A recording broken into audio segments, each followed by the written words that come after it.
NEET परीक्षा रद्द जाल्ल्यान दक्षिण गोंयांत सिद्धार्थ हेगडे ह्या विद्यार्थ्यान आत्महत्या केली। अरविंद केजरीवाल, अतिशी, क्रूज सिल्वा तशेंच आपाच्या फुडाऱ्यांनी त्या भुरग्याच्या फामिलीक भेट दिली।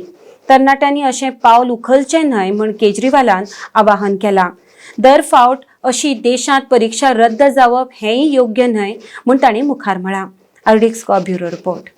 हम इनके परिवार के लोगों से मिले, सिद्धार्थ हेगड़े के जो 17 साल के थे और उन्होंने अभी 2-3 दिन पहले खुदकुशी कर ली। वो बहुत ज़्यादा स्ट्रेस में थे, उनके परिवार के लोगों ने बताया।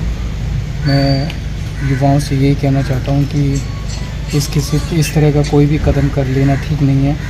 उन्हें अपना मेरे पास कई जगह से खबरें आ रही हैं कि कई बच्चे नर्वस ब्रेकडाउन हो रहा है, कई बच्चे बहुत ज़्यादा डिप्रेशन में हैं। तो मैं सभी बच्चों से ये कहना चाहता हूँ कि आप युवा हैं, इस देश की उम्मीद हैं और आप लोगों को इस तरह का कोई भी एक्सट्रीम स्टेप नहीं लेना, संघर्ष करना है। जीवन संघर्ष का ही नाम है और हम सब लोग मिलके इसका समाधान निकालेंगे।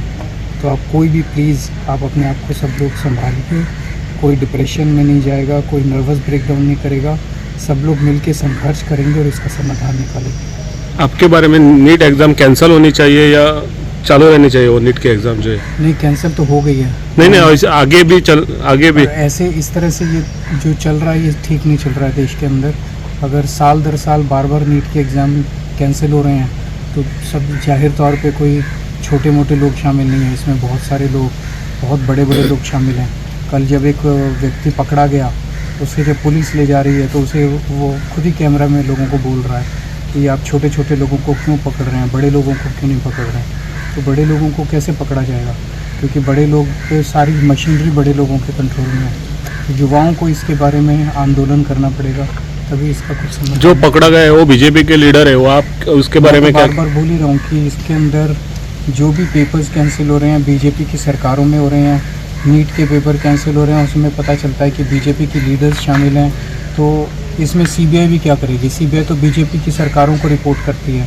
तो सीबीआई को जो जांच दी है, इस जांच पे किसी को कोई भरोसा नहीं है। सीबीआई तो इस पर लीपापोती करके सब कुछ छोड़ देगी, 3-4 महीने में सारे छूट जाएंगे और फिर अगले साल नीट का पेपर फिर लीक हो जाएगा, फिर से लाखों बच्चों का भविष्य फिर से ख़राब हो जाएगा। तो इसके अंदर सबसे टॉप के ऊपर जो लोग बैठे हैं वो लोग इसके अंदर सीधे सीधे शामिल हैं। उनको अगर सज़ा दिलवानी है, अगर अपने लाखों युवाओं का भविष्य बचाना है, तो हम लोगों को मिलके सड़क पे उतर के इसके खिलाफ आंदोलन करना पड़ेगा। जो टॉप पे लोग इसमें शामिल हैं, जिन्होंने लाखों बच्चों का भविष्य बर्बाद किया है, उन लोगों को कड़ी से कड़ी सज़ा दिलवानी होगी, तभी कुछ निकलेगा।